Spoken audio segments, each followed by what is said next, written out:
الحمد للہ رب العالمین والصلاة والسلام علی سید الانبیاء والمرسلین وعلی آلہ وصحبہ اجمعین۔ قال اللہ تبارک و تعالی فی القرآن المجید والفرقان الحمید۔ یا ایہا الذین آمنوا لا تلہکم اموالکم ولا اولادکم عن ذکر اللہ۔ صدق اللہ العظیم۔ ان اللہ وملائکتہ یصلون علی النبی یا ایہا الذین آمنوا صلوا علیہ وسلموا تسلیما۔ محبت کے ساتھ درود پاک پڑھیے۔ الصلاۃ والسلام علیک یا سیدی یا رسول اللہ وعلی آلک واصحابک یا حبیب اللہ۔ اللہم صلی علی سیدنا و مولانا محمد معدن الجود والکرم وآلہ واصحابہ اجمعین۔ حمد و صلوات کے بعد عزیز دوستو، اولاد اللہ تبارک و تعالی کی بہت بڑی نعمت ہے، اور انسان کا جو مال ہوتا ہے وہ بھی اللہ کی ایک بہت بڑی نعمت ہوتی ہے۔ بلکہ قرآن پاک نے تو مال کو اللہ کا فضل بھی قرار دیا ہے۔ بندہ جو حلال طریقے سے مال کما کر اپنی ضروریات پوری کرتا ہے، جائز ضروریات، اور اپنے گھر والوں کی، بیوی بچوں کی ضروریات کو پورا کرتا ہے، تو یہ مال اللہ تبارک و تعالیٰ کا فضل بن جاتا ہے۔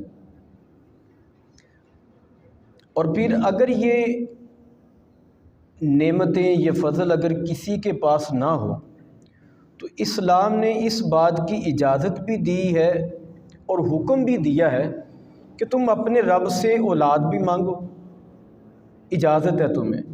اگر تمہارے پاس مال نہیں ہے، دولت نہیں ہے، تو دولت کا بھی سوال اپنے رب سے کرو۔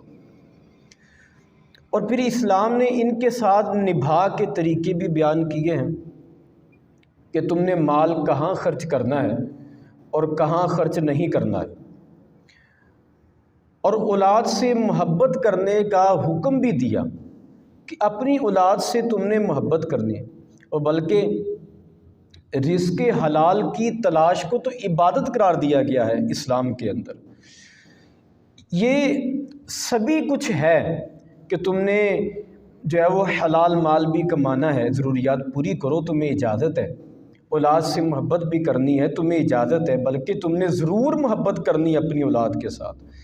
لیکن یہ سبھی کچھ ہے، لیکن اس کے ساتھ ساتھ اللہ تبارک و تعالیٰ نے قرآن پاک کے اندر جہاں پر اولاد کو نعمت کہا، جہاں پر مال کو اپنا فضل کہا، وہاں پر ایک تنبیہ یہ بھی کی ہے قرآن پاک کے اندر کہ اللہ تبارک و تعالیٰ ارشاد فرماتا ہے یا ایھا الذین آمنوا، فرمایا کہ اے ایمان والو لا تلہکم اموالکم ولا اولادکم عن ذکر اللہ۔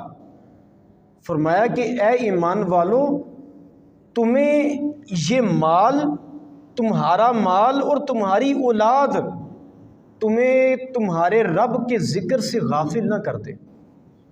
یہ خیال بھی تم نے رکھنا ہے کہ تمہارا مال اور تمہاری اولاد تمہیں یہ کہیں اپنے رب کے ذکر سے، اپنے رب سے تمہیں غافل نہ کر دے۔ کہیں ایسے نہ ہو کہ تم مال تو حلال کمانے کے لیے نکلے ہو، مال تو حلال کما رہے ہو، لیکن اس کے ساتھ ساتھ تمہاری نمازیں بھی ضائع ہوتی رہیں، تو اسلام اس چیز کو پسند نہیں فرماتا۔ فرمایا کہ تم نے مال بھی کمانا ہے تو اپنے رب سے غافل نہیں ہونا، اپنی اولاد سے پیار کرنا ہے، اپنی اولاد سے محبت کرنی ہے، لیکن اپنی اولاد سے ایسی محبت کرنا کہ جب ان کی شادیوں کا وقت آئے کہ بندہ اپنے رب رسول سے غافل ہو کر ان کی شادیوں پر بینڈ باجا بجاتا بھی رہے۔ فرمایا کہ اولاد سے محبت کرنی ہے، لیکن یہ نہیں کہ جب ان کی مہندی آئے تو پھر ان پر جو ہے وہ تم اس تمام غیر شرعی کام کرتے بھی رہو۔ اولاد سے پیار کی محبت کی اجازت ہے، لیکن اس پیار میں غافل ہونے کی اجازت نہیں ہے۔ اپنے ہاتھ کی کمائی کو اسلام نے بڑا پسند فرمایا ہے کہ بندہ جب اپنے ہاتھ کی کمائی سے رزق کھاتا ہے تو اسلام اس بات کو بڑا پسند فرماتا ہے۔ محنت مزدوری یہ بڑی اچھی بات ہے، لیکن میرے بھائی ایسا تو نہیں نہ ہونا چاہیے کہ ہم کام پر تو بڑے ٹائم سے جائیں اور نماز کا وقت ہو تو ہم مسجد میں جائیں کوئی نہیں۔ تو اس بات کی اجازت نہیں ہے، غافل نہیں انسان کو بننا چاہیے۔ تو آپ جو بھی کام کریں، آپ ہر جائز کام کریں، محنت مزدوری کریں، لیکن اپنے رب رسول سے غافل نہیں ہونا چاہیے ہمیں۔ ہمارا مسئلہ یہ ہے کہ آج ہم اپنے کاموں کے اندر اتنا مگن ہوئے اور اتنا مدہوش ہو گئے کہ ہم اپنے رب رسول سے غافل ہو گئے۔ ہم مال کمانے میں اتنا مگن ہوئے کہ مال تو چلے حلال کما رہے ہیں۔ جو لوگ حلال کماتے ہیں اللہ تعالیٰ ہر کسی کو توفیق دے حرام سے بچنے کی۔ جو بندے حلال مال کماتے ہیں وہ بھی اتنا اس کے اندر کھو گئے، مدہوش ہو گئے کہ وہ اپنے رب رسول کو ہی بھول گئے۔ دیکھیں نا، میرے اور آپ کے نبی پاک صلی اللہ تعالی علیہ وآلہ وسلم نے اسی چیز کو بیان فرمایا کہ بندہ یہ کہتا رہتا ہے کہ میرا مال میرا مال میرا مال۔ آج آپ کسی سے بھی پوچھ کر دیکھ لیں، مجھ سے پوچھ کر دیکھ لیں، میں بھی یہی کہوں گا کہ بھائی میرے پاس میرا مال ہے۔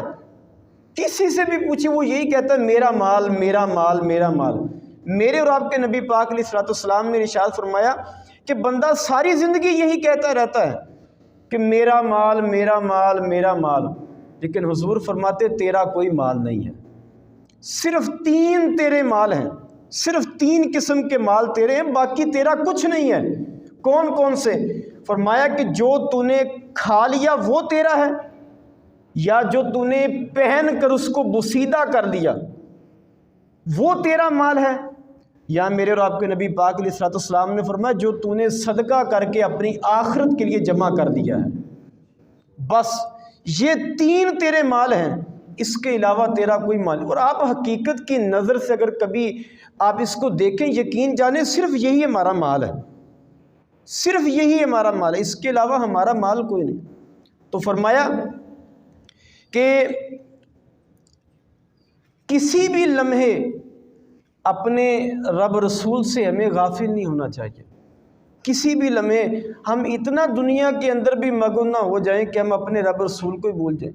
اور عزیز دوستو یقین کریں، بڑے بڑے وفادار اور سمجھدار قسم کے لوگ کہ جو جانتے ہیں کہ سکون صرف رب کے آگے جھکنے میں ہے،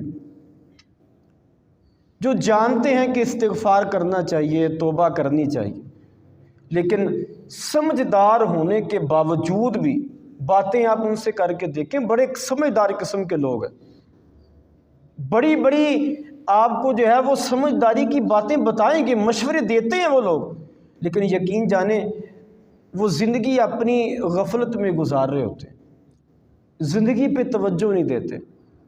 اور پھر دیکھیں نا، ہم آئے روز دیکھتے ہیں کہ جنازے اٹھ رہے ہیں اور قبرستان آباد ہو رہے ہیں۔ ہم اپنے ہاتھوں سے اپنے پیاروں کو قبرستان میں چھوڑ کر آتے ہیں، لیکن اس کے باوجود ہمارے شب و روز غفلت میں چلے جاتے ہیں۔ ہارون الرشید ایک دن گزر رہا تھا تو حضرت بہلول دانا رحمۃ اللہ تعالیٰ علیہ رستے میں بیٹھے ہوئے تھے، قریب سے گزرا تو سواری روکی، قریب گیا، کہنے لگا کہ حضور کوئی مجھے نصیحت کرے، مجھے کوئی نصیحت کرے، ذرا توجہ کیجیے گا باتوں پہ۔ کہنے لگا کہ حضور مجھے کوئی نصیحت کرے مجھے۔ تو بہلول دانا کہنے لگے کہ ہارون الرشید تیرا دادا کہاں پہ ہے؟ ہارون الرشید کہنے لگے کہ وہ تو بغداد کے قبرستان میں سو رہے ہیں۔ کہا کہ تیرا والد کہاں ہے؟ کہا وہ بھی قبرستان میں انتقال ہو گیا۔ کہا تیری ماں تھی وہ کہاں پر ہے؟ کہا وہ بھی، ان کا بھی انتقال ہو گیا۔ کہا تیرے 2 بھائی تھے جوان، وہ کہاں پر ہیں؟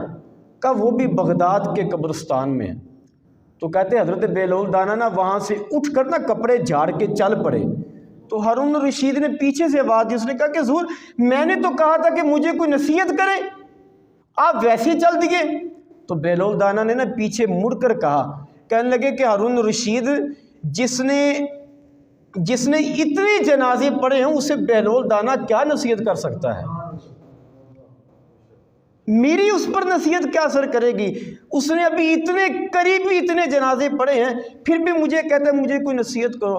میرے بھائیوں، ہم کیا اپنے بہت سے قریبی لوگوں کو اپنے ہاتھوں سے قبرستان میں چھوڑ کر نہیں آئے؟ بہت سے نوجوانوں کے جنازے ہم نے اٹھتے نہیں دیکھے، لیکن ہم جب قبرستان سے نکلتے ہیں تو ہماری پھر وہی غفلت والی زندگی ہوتی ہے۔ ذرا سوچیں کہ ہم نے بھی ایک دن جانا نہیں ہے؟ کہ ہم نے بھی وہاں پر جانا نہیں ہے؟ اور بھائی جو کچھ مرضی کر لیں، ہمیں اس حقیقت کو ماننا پڑے گا کہ ہمیں بھی ایک دن قبر میں اترنا پڑے گا، ہمیں بھی قبر میں اترنا پڑے گا، ہمیں بھی وہاں جانا پڑے گا۔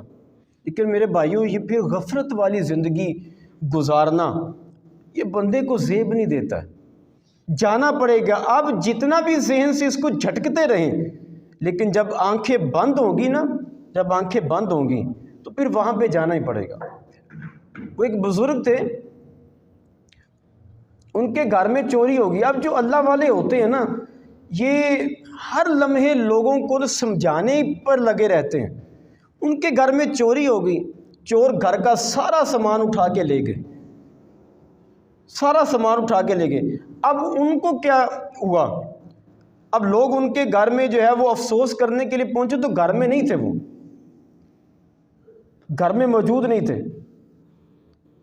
جا کے ان کو ڈھونڈتے رہے تو دیکھا تو وہ قبرستان میں بیٹھے ہوئے تھے۔ وہ کہنے لگے کہ بابا جی آپ کے گھر میں چوری ہوئی ہے، تو شہر کے کوتوال کو جا کر جو ہے وہ آپ جا کر درخواست لکھوائیں، قاضی کے پاس جائیں، عدالت میں کیس کریں۔ تو آپ نا فرمانے لگے، لوگوں کی طرف دیکھا، کہنے لگے یارو میں کہاں کہاں پر جا کر جو ہے وہ مشقتیں اٹھاتا پھروں گا، بوڑھا آدمی ہوں، کہاں کہاں جاتا پھروں گا، پہلے کوتوال کے پاس جاؤں گا، پھر اس سے اجازت ملے گی قاضی کے پاس جاؤں گا، پھر وہ جا کر میری درخواست لکھیں گے، پھر جا کے عدالت کے اندر کیس دائر ہوگا، پھر وہ چوروں کو ڈھونڈیں گے، پتہ نہیں چور ان کو ملیں کہ نہ ملیں۔ فرمانے لگے میں وہاں پر آ کے بیٹھ جاؤں جہاں وہ ایک دن ضرور آئیں گے۔ ہاں، وہ ایک دن ضرور آئیں گے، جب یہاں پر آئیں گے نا پھر میں ان کا گریبان پکڑوں گا۔ میرے بھائیوں، دراصل وہ بتا رہے تھے کہ لوگوں یہ وہ جگہ ہے، چھوڑو اپنی دنیا داری کو، اتنا مگن ہو جانا، دنیا داری کے اندر رہنا ضروری ہے، لیکن دنیا داری کے اندر یار کھو کر بندہ اپنے رب رسول سے غافل ہو جائے تو یہ بہت بڑی بے وقوفی ہے۔ کبھی بھی غفلت والی زندگی، عزیز دوستوں، ہم جیسے بھی زندگی گزار لیں نا، جیسی بھی زندگی گزاریں، ہمیں ایک دن قبر میں اترنا پڑے گا۔ اب جیسی بھی ہم زندگی گزاریں تو یارو ایسی زندگی گزارنا کہ بندہ اپنے رب رسول سے غافل ہو جائے، تو غافل ہو کر قبر میں جائے گا تو کیا فائدہ اسی زندگی کا؟ تو بندہ اپنے معاملات کے اندر کام پر بھی رہے تو اپنے رب سے غافل نہ ہو۔ کیسے؟ کہ اپنے کام کے اندر، اپنے مال کے اندر حرام کی آمیزش نہ ہونے دے، اپنی ڈیوٹی پر رہے تو پھر بھی اپنے رب سے غافل نہ ہو، ایمانداری کے ساتھ اپنی خلوت کو، اپنی جلوت کو پاکیزہ رکھے، کبھی بھی اپنے رب رسول سے غافل نہ ہو۔ مولانا جلال الدین رومی علیہ الرحمہ نے بڑی کمال کی بات کہی ہے، بڑی کمال کی بات کہی ہے۔ وہ کہتے ہیں یارو لوگوں، تم اگر کسی بات سے نصیحت نہیں پکڑتے ہو، چلو کسی کو دیکھ کر ہی نصیحت پکڑ لو۔ اگر اپنے آپ تم نصیحت حاصل نہیں کرتے ہو، چلو دوسروں کو دیکھ کر عبرت حاصل کر لو۔ آپ یارو دیکھیں نا، کبھی پلٹ کر دیکھیں کہ آپ کے وطن عزیز کے اندر بڑے بڑے بادشاہوں کی قبریں موجود نہیں ہیں؟ آپ کے ملک کے اندر، وطن کے اندر ایسے ایسے بادشاہوں کی قبریں موجود ہیں کہ جن کا ان کے وقت میں ان کا طوطی بولا کرتا تھا، وہ اشارے کرتے تھے تو کسی کی زندگی کا سورج طلوع ہوتا تھا، کسی کی زندگی کا سورج غروب ہو جایا کرتا تھا۔ لیکن آج ان کی حالت یہ ہے، آج ان کی حالت یہ ہے کہ ان کی قبروں پہ کوئی فاتحہ پڑھنے کے لیے بھی کھڑا نہیں ہوتا ہے۔ کیوں؟ وجہ اس کی یہ ہے کہ انہوں نے زندگیاں غفلت کے اندر گزاری تھی، اپنے رب، اپنی بادشاہت کے اندر۔ دوستو، ابھی ہمارے پاس وقت ہے، ایک وقت وہ آئے گا کہ جب وقت، یہ بات یاد رکھیے گا، وقت بدلتا رہتا ہے اور وقت چلتا رہتا ہے، اسے کوئی روک نہیں سکتا ہے۔ جو جوان ہیں وہ بوڑھے ہو جائیں گے، اور جو بوڑھے ہیں نا وہ کمزور ہو جائیں گے مزید۔ تو مولانا جلال الدین رومی علیہ رحمہ فرماتے ہیں، یار تو کسی سے نصیحت پکڑ دے۔ اور اس پر انہوں نے ایک مثال دی ہے سمجھانے کے لیے نا، انہوں نے مثال دی ہے لوگوں کو سمجھانے کے لیے۔ وہ کہتے ہیں کہ جنگل کا بادشاہ شیر شکار کرنے کے لیے چلا تو ساتھ اس نے لومڑی کو لیا، گیدڑ کو لیا کہ چلو شکار کرنے کے لیے چلے۔ 3 شکار پکڑے، ذرا توجہ رکھیے گا، 3 شکار انہوں نے پکڑے، ایک خرگوش، دوسرا ایک ہرن پکڑا، اور تیسرے نمبر پر ان کے ہاتھ میں گائے آ گئی، شکار کر لیا۔ اب وہ مرے پڑے ہیں۔ شیر گیدڑ سے کہنے لگا کہ بتاؤ بھئی ان کی تقسیم کرنی، ہم 3 ہیں تو تقسیم کرو ان کی۔ گیدڑ کہنے لگا کہ بادشاہ سلامت بڑی آسان سی تقسیم ہے، یہ جو خرگوش ہے یہ آپ لومڑی کو دیں، اور یہ جو ہرن ہے یہ میرا حصہ، اور آپ چونکہ جنگل کے بادشاہ ہیں تو یہ گائے بڑا شکار ہے تو یہ آپ کا حصہ ہوگا۔ شیر نے نا اسے پنجہ مارا تو اسے بھی مار دیا۔ توجہ رکھیے گا، جو بات بزرگ سمجھانا چاہتے ہیں اس کو ذرا سمجھنے کی کوشش کیجیے گا۔ شیر نے پنجہ مارا تو گیدڑ کو بھی مار دیا۔ اب گیدڑ کی لاش سامنے پڑی ہوئی ہے، شیر نے منہ کیا لومڑی کی طرف، اس نے کہا کہ تو تقسیم کر ان کی۔ وہ کہنے لگی کہ بادشاہ سلامت تقسیم بڑی سادہ سی ہے، خرگوش آپ کھائیں گے ناشتے میں، اور یہ جو ہرن ہے اسے آپ کھائیں گے لنچ میں، دوپہر کے وقت کھائیں گے، اور یہ گائے آپ رات کے وقت کھائیے گا۔ اب توجہ کیجئے گا، شیر کہنے لگا کہ یہ تقسیم تو بڑی اعلیٰ ہے، یہ تو نے کہاں سے سیکھی ہے؟ وہ کہنے لگی بادشاہ سلامت میں نے کہیں سے نہیں سیکھی، میں نے یہ گیدڑ کی اس کی موت سے سیکھی ہے، میں نے اس کی موت سے سیکھی ہے۔ میں نے اس کا انجام دیکھ لیا تھا کہ اگر میں نے مدہوش ہو کر غفلت میں پڑھ کر اگر اپنا سوچ لیا نا تو پھر میری زندگی بھی سلامت نہیں رہے گی۔ تو مولانا جلال الدین رومی علیہ رحمہ فرماتے یار آپ دیکھیں نا کتنے لوگ دنیا کے اندر ایسے تھے کہ جن کے ابھی بڑے بڑے پلان پڑے ہوئے تھے کہ میں نے یہ بھی کرنا ہے وہ بھی کرنا ہے، لیکن وہ چلے گئے۔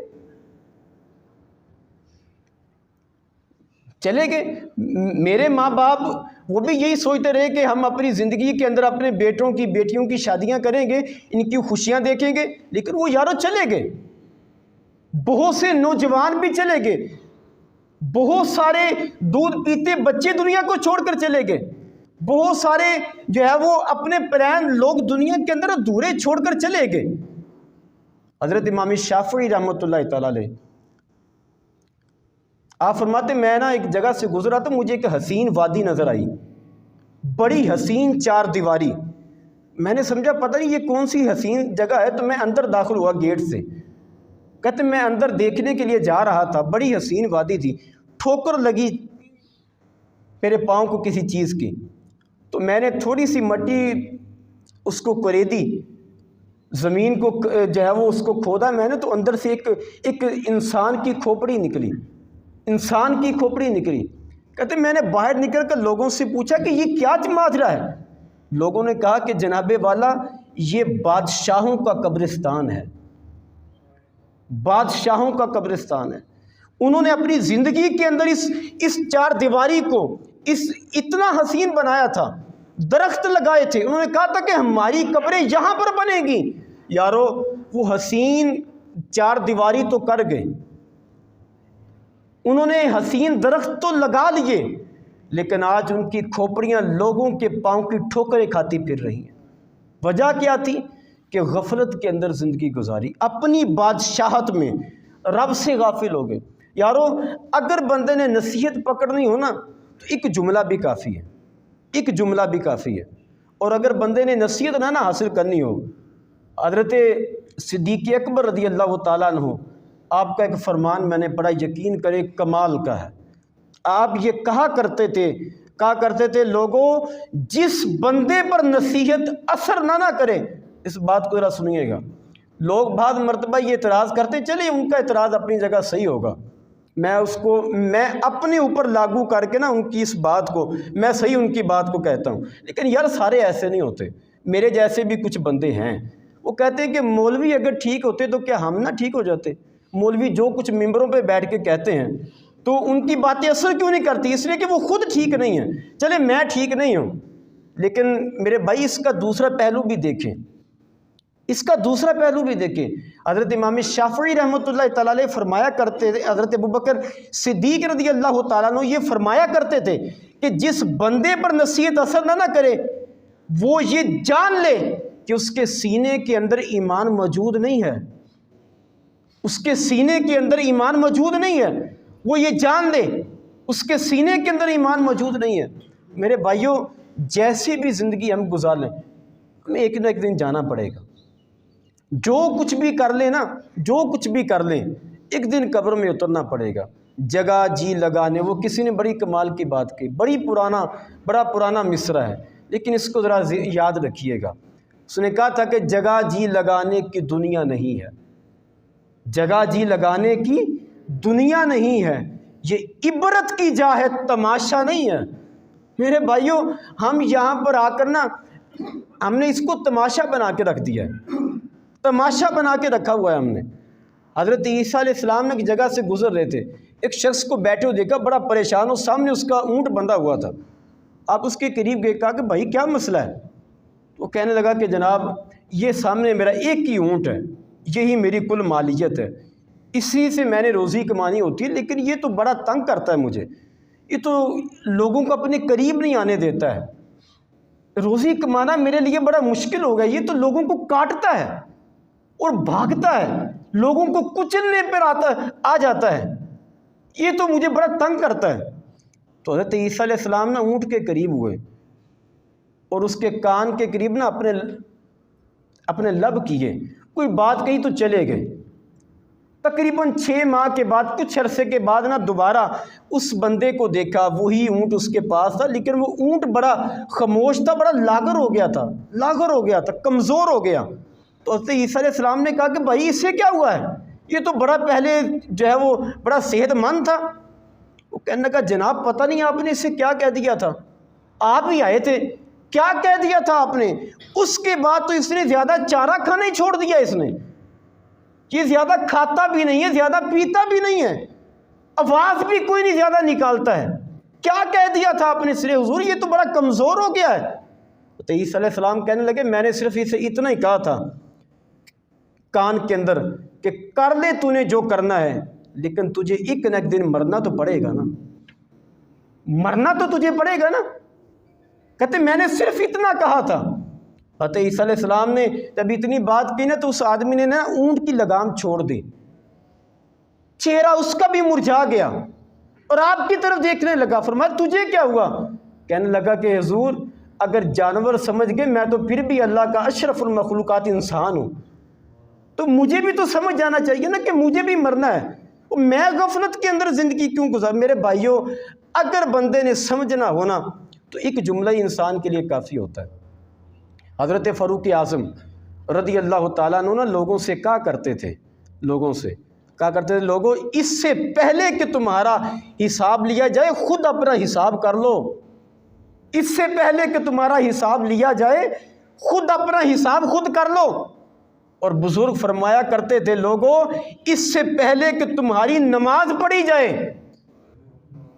خود نمازیں پڑھنا شروع کر دو، پھر جب تمہاری نماز پڑھی جائے گی نا پھر تمہیں نماز پڑھنے کا موقع نہیں ملے گا، پھر تم کہو گے کہ مالک مجھے دنیا میں جانے دے، میں جاؤں گا 5 وقت کی نماز پڑھوں گا، میں اور بھی 7 نفل پڑھوں گا، لیکن آپ فرمائے گا میرا قانون نہیں بدلا کرتا ہے، لا تبدیل لکلمات اللہ، اللہ فرماتا ہے میرے کلمات، میری باتیں نہیں بدلا کرتی ہیں، میرا قانون کبھی نہیں بدلا کرتا ہے۔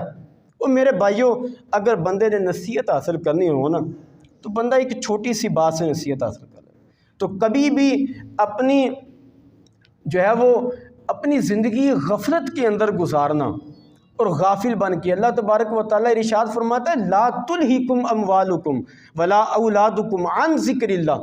آج آپ اپنے معاشرے کے اندر دوڑ کے دیکھ لیں، چلیں اپنے گھروں کے اندر یار دیکھ لیں، کیا ہمارے مال نے ہمیں اپنے رب سے غافل نہیں کیا ہوا؟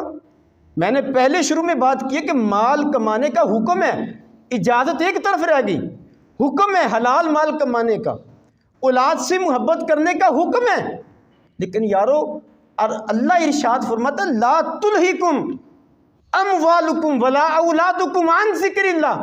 اللہ ارشاد فرماتا ہے لوگوں، یہ تمہارا مال، یہ تمہاری اولاد تمہیں میرے ذکر سے غافل نہ کرے۔ اب نظر دوڑا کے دیکھیں اپنے معاشرے کے اندر، اپنے گھروں کے اندر، کہ آج ہمارے مال کمانے نے، یہ سوچ نے کہ میں نے مال کمانا ہے، کہ ہمیں ہمارے رب سے غافل نہیں کر کے رکھا ہوا؟ ہماری اولاد نے کہ میں اگر کمانے نہیں نکلوں گا، میں نے اگر جو ہے وہ تھوڑا سا وقت معاذ اللہ میں اگر نماز پڑھنے کے لیے چلا گیا تو میری بڑا پیچھا پڑ جائے گا میرے کام میں، اور میں اپنی اولاد کو کہاں سے کھلاؤں گا؟ کیا ہماری اولاد نے ہمیں اپنے رب رسول سے غافل نہیں کیا ہوا؟ اولاد سے محبت کرنے کا حکم ہے۔ میرے اور آپ کے نبی پاک علیہ الصلوۃ والسلام ایک دن اپنے نواسوں کو پیار کر رہے تھے، تو ایک صحابی رسول، ابھی ابتدائی اسلام تھا نا، تو ایک صحابی رسول قریب تھے، یا رسول اللہ کیا آپ بھی بچوں سے پیار کرتے ہیں؟ آپ بھی پیار کرتے ہیں؟ تو میرے اور آپ کے نبی پاک صلی اللہ علیہ وآلہ وسلم نے فرمایا کہ ہاں، اور پیار اس لیے کرتا ہوں کہ میرے رب نے میرے دل کے اندر ان کا پیار ڈال دیا ہوا ہے، میں اس لیے پیار کرتا ہوں۔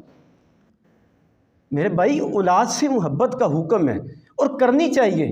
میرے اور آپ کے نبی پاک صلی اللہ علیہ وآلہ وسلم نے اولاد سے محبت کرنے کا حکم دیا ہے، سلیقہ سکھایا کہ اولاد سے محبت کیسے کرنی۔ حضرت امام غزالی علیہ رحمہ نے ایک روایت نقل کی ہے، بس آخری بات کرنے لگا ہوں، اس بات کو اور اس بات پر اپنی باتوں کو ختم کرنے لگا ہوں۔ حضرت امام غزالی علیہ رحمہ نے ایک روایت کو نقل کیا، اس روایت کو ذرا سنیے گا اور ضرور یاد رکھیے گا، یوں سمجھ لیجئے کہ یہ خلاصہ ہے میری تمام گفتگو کا۔ حضرت امام غزالی علیہ رحمہ آپ فرماتے ہیں کہ فرمایا کہ قرب قیامت کچھ لوگ ایسے آئیں گے کہ وہ قرب قیامت لوگ کچھ چیزوں کو یاد رکھیں گے اور کچھ چیزوں کو بھلا دیں گے، کچھ چیزوں کو یاد رکھیں گے، کچھ چیزوں کو بھلا دیں گے۔ کون کون سی چیزوں کو یاد رکھیں گے؟ فرمایا لوگ اپنے مکانوں کو یاد رکھیں گے، مکانوں سے پیار کریں گے، لیکن اپنی قبروں کو بھول جائیں گے۔ دوسری بات فرمایا کہ لوگ مال سے محبت کریں گے، مال سے پیار کریں گے، لیکن حساب کو بھول جائیں گے کہ میں نے اس کا حساب بھی دینا ہے۔ یہ جو آج حلال حرام کی تمیز نہیں نا ہمارے معاشرے کے اندر، اس کی وجہ یہ کہ لوگ آج حساب کو بھول گئے کہ میں نے اس کا حساب بھی دینا ہے۔ فرمایا پہلی بات تو یہ ہے کہ لوگ مکانوں سے پیار کریں گے، قبروں کو بھول جائیں گے، لوگ مال سے پیار کریں گے لیکن حساب کو بھول جائیں گے، اور ہاں تیسری بات، لوگ زندگی سے پیار کریں گے لیکن موت کو بھول جائیں گے۔ آج دیکھ لیں، میرے سمیت ہم سبھی غور کریں کہ آج یہ تمام کی تمام بری خصلتیں ہمارے اندر موجود نہیں، کہ آج ہمیں اپنے مکانوں سے اتنا پیار نہیں ہے کہ ہم نے حلال حرام کی تمیز چھوڑ کر بنائے اور ہم اپنی قبروں کو ہی بھول گئے۔ یار مال اتنا ہم نے حرام کا کمایا، ہم نے کوئی اسلام کی بات نہ مانی کہ ہم حساب کو ہی بھول گئے، اور ہم نے اپنی زندگی سے اتنا پیار کیا، میں نے آج اپنی زندگی سے اتنا پیار کیا اور میں اپنی موت سے فراموش ہو گیا۔ اور میں قرب قیامت کچھ لوگ ایسے آئیں گے کہ جو ان چیزوں سے پیار کریں گے اور ان چیزوں کو بھلا دیں گے، دنیا داری سے پیار کریں گے لیکن دین داری کو بھول جائیں گے۔ تو اللہ تبارک و تعالیٰ ارشاد فرماتا ہے کہ لا تلہکم، اور دیکھیں پھر ارشاد بھی کن کو ہے؟ ایمان والوں کو ہے، ایمان والوں کو۔ فرمایا یا ایھا الذین آمنوا، اب جو ایمان والا ہے نا یار وہ اپنے رب کی آواز کو ضرور سنے گا، فرمایا اے ایمان والوں، تمہیں تمہارا مال اور تمہاری اولاد تمہارے رب سے غافل نہ کرے۔ اللہ تعالیٰ سے دعا ہے جو کچھ کہا ہے، سنا ہے، سنایا ہے، اس پر ہم سب کو عمل پیرا ہونے کی توفیق عطا فرمائے۔ وآخر دعوانا ان الحمد للہ رب العالمین۔